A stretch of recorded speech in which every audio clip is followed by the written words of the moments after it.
తీన్మార్ మల్లన్న వాళ్ళది ఇట్లా వీడియోస్ వాళ్ళు వీడియోస్ అన్ని ఇట్లా నాకు కొంచెం ఈ ప్రాబ్లం లో ఉండి సార్ దగ్గరికి వెళ్తే కొంచెం మాకు హెల్ప్ చేసిండు అన్న.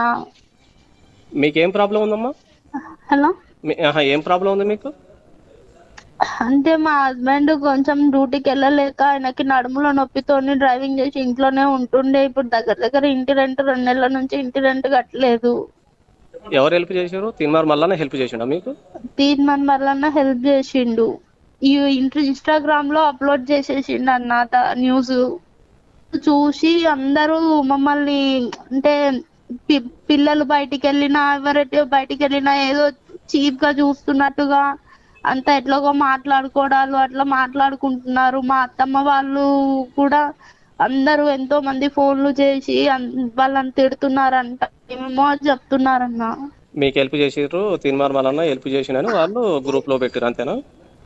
గ్రూప్ లో పెట్టినందుకు అది అందరికి తెలిసిపోయి అట్లా అట్లా ఎందుకు వెళ్ళి ఆడుకున్నారు బిచ్చపొల్లలాగా అది ఇది అని అంటే మాకు సహాయం చేసే వాళ్ళు ఎవరు లేరన్నా. ఎంత ఇచ్చారమ్మా? డబ్బులు ఎంత ఇచ్చిండు సారు? 20,000 అన్న. 20,000 ఇచ్చిండు మీకు. ఎప్పుడు ఇచ్చిండమ్మా అది? మొన్న సండే రోజు అన్న. మొన్న సండే రోజు తిన్మార్ మల్లన్న సారు మీకు 20,000 ఇచ్చిండు. దాని గురించి వాళ్ళు హెల్ప్ చేసినట్టు వాళ్ళు పెట్టుకుంటే మీ వాళ్ళు ఏమో తిడుతురు, అంతేనా? అందరు అంటే చాలా మంది ఎంతో మంది అది అందరికి 1000 మందికి పోస్ట్ అవుతుంది అంట కదా. అందరు ముందట ఇజ్జత్ పోయినట్టు చేసేసినావు నువ్వు. మా ఆయన అన్నాడు వెళ్ళొద్దు వెళ్ళొద్దు అని అంటే మనకి మన పరిస్థితి బాగాలేదు, ఇప్పుడు మనకు సాయం చేసేటోళ్ళు ఎవరు లేరు కదా, నేను వెళ్ళి అడుగుతా అని చెప్పేసి నేను వెళ్ళిన.